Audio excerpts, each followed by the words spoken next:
Okay, so thank you guys a lot for coming today. It was really, really difficult to find a place where everybody could get together. We couldn't obviously find a church or anything like that, but given the life that my dad had and the last few years that he had, I just kind of refused to put off honoring his passing. So I appreciate you guys all coming out in the middle of all of us to join us in that, because it's important stuff. He was loved and admired grandfather to Sammy, Courtney, and Keely, and father to myself and Renick. And he was also a brother to Teddy, who has passed, and then his two sisters, Judy and Vicky, are here in the back. It's really good to see everybody's faces and see everybody kind of together again. He was also very well loved in the car community at Donut Derelicts and Jack's Garage.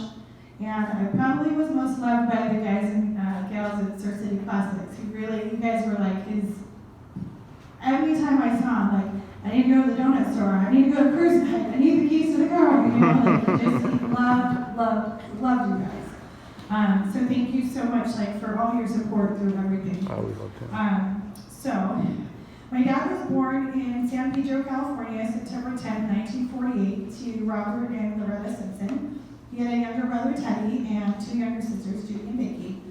Throughout his childhood, he always had a strong love for cars and the law. He always kind of did what was right. And I grew up listening to a lot of stories. My sister and I did both of him having to wax his grandfather's car. If he wanted to drive it, he had to polish it. That was kind of the deal. I remember that deal. So a lot of stories about that. And he really did love his Grandpa Mac. That was his favorite grandpa that got him kind of into cars. He traveled a lot with his family during his youth, and his father was enlisted in the Merchant Marines, so it took him all over the country. He lived in Washington, Arkansas, and California, and then my dad had a little bit of trouble making friends, and as I was writing all this, I realized, I don't know if anybody knew this, but he was a little socially awkward. A little? He wasn't the best at telling jokes or skipping or anything, jovial. He just was very, straightforward but he moved around a lot, and he really prided himself about keeping my sister and I at our home in Huntington Beach and not moving us around and then letting us feel planted somewhere so that we could make friends. Which worked for Renick, but not so much for me until because I was a little rough around the edges. Then he settled back in California, and he graduated from Fanning High School in 1967 and then enlisted in the Coast Guard, which took him over to Vietnam. And he earned a U.S. Coast Guard Good Conduct Medal, a National Defense Service Medal, a Navy Unit Commendation Medal, a Vietnam Service Medal with 2 Bronze Stars, and a Vietnam Campaign Medal device. So he was not a half-asser kind of guy.